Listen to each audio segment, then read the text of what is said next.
Disclaimer. I doesn't claim any of the arts. All the picture shown belongs to the respective artist and company. If you are original owner and want me to remove the video, I will do it immediately. Just send me an email to inform me. In the school's main hall, the president of the Player Association announced the upcoming player tryouts. This news left the students puzzled, as they wondered what this had to do with them and why it started at the age of 19, as they couldn't participate this year. The president responded that they were there to inform everyone because it was related to them, and it was about the recent Gatebreak outbreak and the steep rise in the number of monsters and dungeons. This revelation that high school students could also become players was met with surprise. The president continued that nominees from each high school would be selected based on a combination of factors such as ability assessment scores, academic records, and behavior. Kim, who had overheard this, smiled and thought to himself that the tryouts would indeed be open to high school students, but the selection process was already underway. As Goatee Wook surveyed the students with his observer's eye skill, he smiled and thought that their numbers were better than other locations. However, he was shocked by Lee JJ's score of 1924 and Lim and Young's score of 2335. He couldn't believe there were so many untrained, awakened individuals. Lee interrupted by raising his hand and asking if the Player Association president would inform them about the player tryouts. Goatee responded that it was up to the students to decide whether or not they wanted to attend the lecture. Lee targeted Kim directly, provoking him further. Kim remained composed, thinking to himself that Lee was willing to go this far to confirm whether he had awakened. Among all this, Goatee Wook observed silently, feeling a mixture of pity and disdain. He thought to himself that Lee, an S-rank player, was bullying others, which was pathetic. Kim, an unawakened individual with an unknown latent rank, remained unfazed, showing disdain by gesturing a middle finger to everyone and declaring that he would leave. Lee, angered by Kim's response, muttered under his breath, calling Kim a loser.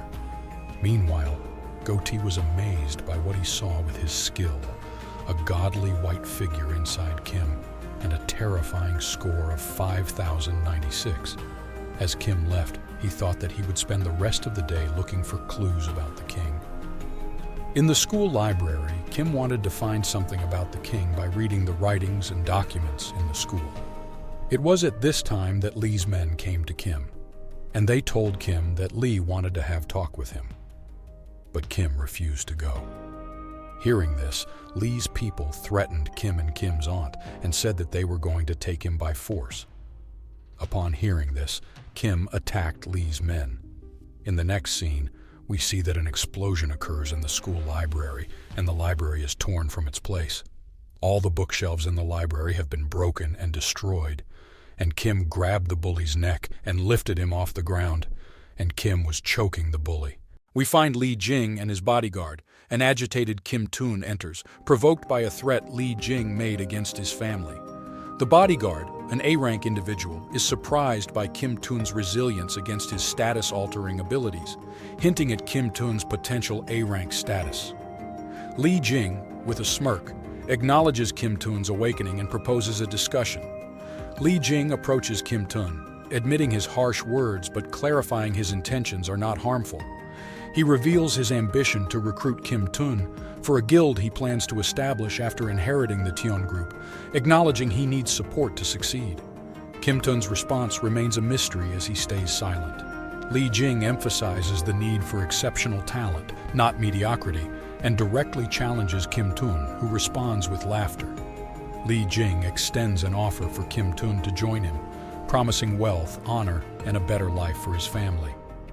Kim Toon, however, accuses Lee Jing of crossing a line and readies his stone skill, prompting Lee Jing to conjure a fireball. The bodyguard casts a rune skill, sealing the room from outside detection, and prepares to watch the impending clash. The two combatants engage, with Kim Toon initially struggling against Lee Jing's might. After taking a heavy blow, Kim Toon regains his footing and begins to counter, eventually landing a decisive punch on Lee Jing. The guard, observing, initially pities Kim Toon, recognizing his high-grade abilities and A-rank status, but deems him outmatched by Lee Jing. However, the tide turns as Kim Toon adapts and overpowers Li Jing, leaving him immobilized and furious. The guard realizes Kim Toon's capabilities extend beyond physical enhancement. Kim Toon reveals his 3 acquired skills through predation: stone skin, stealth, and paralysis. He strategically used close combat to amplify the paralysis effect, overcoming Li Jing's defenses.